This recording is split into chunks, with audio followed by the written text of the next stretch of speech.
Hi, I'm Kirk Lyons, executive chef here at You Magazine. And if you're a steak lover like me, it doesn't get much better than a prime ribeye steak cooked on an outdoor grill. Now, it doesn't take an expert to tell that this is a beautiful piece of meat. This ribbon of fat along the outside, along with the marbling of fat within the lean, means this steak is going to be tender and juicy. And the fact that it's cut from the prime rib means that it's going to taste great. Now, the best part about cooking a great piece of meat is it doesn't require any exotic seasonings.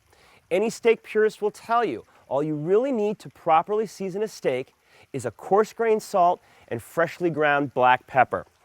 I'm using kosher salt today, but feel free to use a coarse sea salt or maybe even one of its upscale cousins like fleur de sel.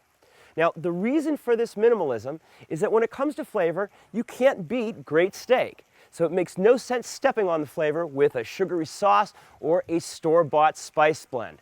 But that does not mean there aren't a few worthy accompaniments. When it comes to classic combinations, the pairing of beef and blue cheese is right at the top of the list. One of my favorite ways to bring these two tastes together is by making a compound butter. Start by allowing 1 stick of unsalted butter and 1/3 to 1/2 cup of crumbled blue cheese to come to room temperature in a bowl. Using a fork, you're going to want to mix these together until fully incorporated. Okay, once that's done, you're going to want to take a large piece of plastic wrap and place it over a cutting board. Take your butter mixture and place it onto the center of the wrap. Using your hands, form into a log roughly 1.5 inches in diameter. Wrap tightly, twist up the ends, and place in the refrigerator for 2 hours.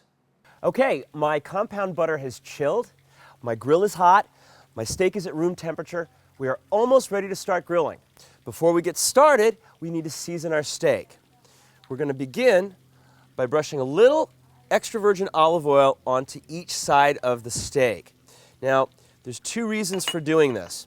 One is it's going to allow the salt and pepper to adhere itself to the meat. Secondly, it's going to create better contact between the steak and the grill. Better contact equals better grill marks. Now we're going to liberally season each side, starting with the pepper. I always like to season from up high because you get a little bit more of an even seasoning. And don't be shy. This is a large piece of meat and requires a fair amount of salt and pepper.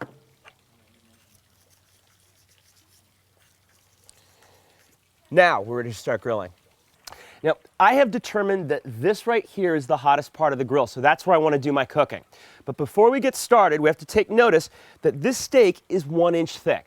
And the rule is, for every inch of meat, you need 10 minutes of cooking time to achieve a medium degree of doneness. But I want my steak to be medium rare, so I'm going to call this an 8-minute steak. I'm going to take my steak, I'm going to put it onto the grill. I've got a timer that I have set for 8 minutes. We're going to start that. Now, at 4 minutes, this steak is going to get flipped. That means at 2 minutes in, we need to rotate the steak 90 degrees to get our perfect grill marks. The weight is on. All right, we are 2 minutes in, so that means we need to rotate our steak 90 degrees to get our grill marks.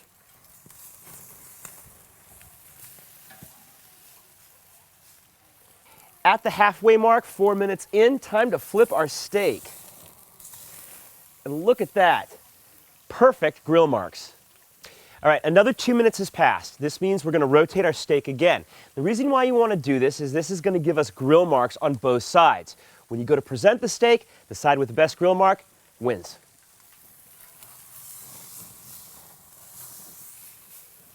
All right, we've got about 1 minute of cooking time left. This is the point where you want to start testing your steak by feel. Begin by pressing your finger against the tip of your nose. What you feel there is about the resistancy of a medium done steak. Anything less resistant will be rare. More resistance, that means it's going to be more well done.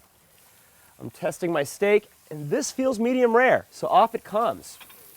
Okay, we're going to take our blue cheese butter and top our steak with it, so while it's resting, it can begin to melt, and in a few minutes, we're ready to serve.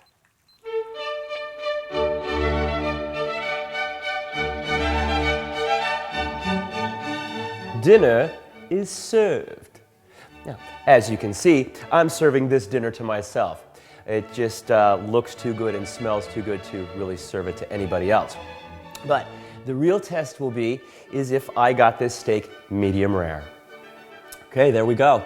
A perfect medium rare. Now for the taste. Oh man. That compound butter, that cannot be beat.